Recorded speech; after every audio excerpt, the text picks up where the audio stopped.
मैं तृप्ति भटनागर आप सभी का स्वागत करती हूँ इस पॉडकास्ट जिंदगी जिंदाबाद पर, जिसमें हमने सम्मोहक कहानियों के माध्यम से विभिन्न जीवन के अनुभव और सीख प्रदान करने का एक छोटा सा प्रयास किया है।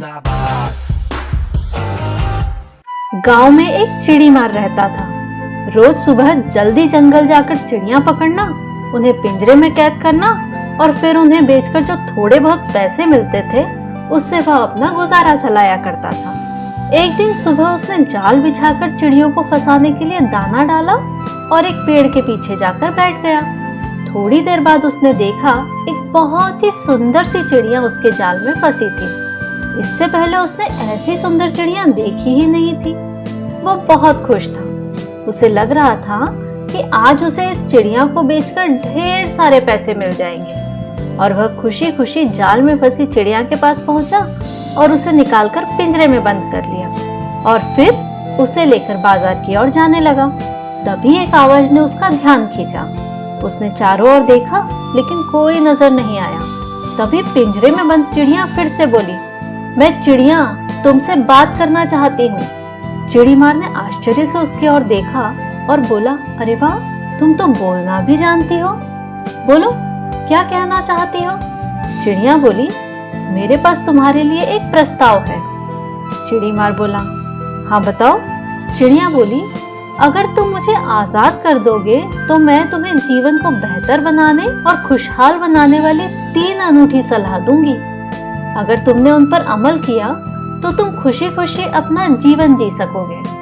चिड़ीमार थोड़ा सा सोचते हुए बोला, थोड़ा खुलकर बताओ, क्या कहना चाहती हो तुम? ऐसी कौन सी 3 सलाह देना चाहती हो?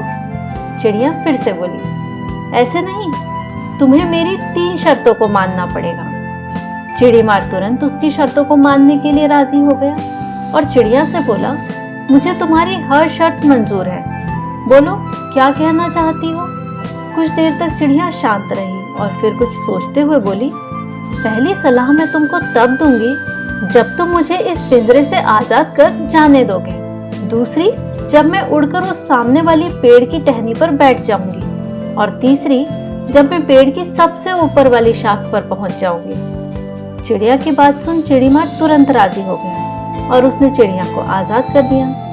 चिड़िया पिंजरे से बाहर निकली और चिड़ीमार को देखते हुए बोली, वादे के मुताबिक मेरी पहली सलाह है, अतीत की गलतियों के लिए कभी भी अत्यधिक पछताने के साथ खुद को यातना पीड़ा न दे, ना ही उसका बोझ हमेशा साथ लेकर चले। इतना कहकर चिड़िया उड़कर सामने वाले पेड़ की शाख पर बैठ गई और बोली, मेरी दूसरी सलाह है, कॉमन सेंस के खिलाफ जाने वाली किसी भी चीज पर विश्वास मत करना जब तक तुमने खुद उसे महसूस न करा हो या तुम्हारे पास पहले से प्रमाण ना हो। इतना कहते ही चिड़िया एक बार फिर उड़ी और इस बार पेड़ की सबसे ऊपर वाली डाल पर जाकर बैठ गई और बोली, मेरी तीसरी और अंतिम बात भी सुन लो। मेरे पेट में 2 अनमोल बहुत बड़े और कीमती रत्न हैं। अगर आपने मुझे जाने की जगह मार दिया होता तो वो आपके होते और आप बहुत अमीर बन जाते। इतना सुनते ही चिड़ीमार का दिमाग खराब हो गया। वह खुद को कोसते हुए बोला, मैं इतना मूर्ख कैसे हो सकता हूँ? मैंने हाथ आए सुनहरे मौके को कैसे छोड़ दिया? खैर, क्या तुम संतावना के रूप में मुझे तीसरी और अंतिम सलाह दोगी? इतना सुनते ही चिड़िया बोली, मैं सिर्फ आपको चेक करना चाह रही थी कि आप मेरी दी हुई सलाह पर अमल भी कर रहे हैं या नहीं।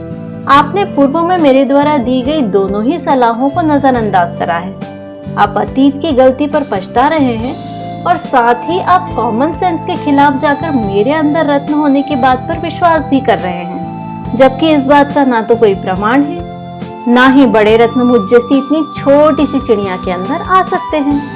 चिड़िया ने बोलना जारी रखते हुए कहा, खैर, आपके लिए मेरी तीसरी और अंतिम सलाह है, यदि आप जो जानते हैं, जो आपको पता है, उसका प्रयोग नहीं कर रहे हैं तो उसका आपके पास होना कोई मायने नहीं रखता है। तो असल में आप सही में जो जानते हैं और अगर आप उसे अपने जीवन में नहीं उतार रहे हैं तो जो आप नहीं जानते हैं उसे जानने के लिए इतने उतावले क्यों रहते हैं? दरअसल अच्छी बातें पता होना और उसे जीवन में उतारना 2 बिल्कुल अलग अलग चीजें हैं।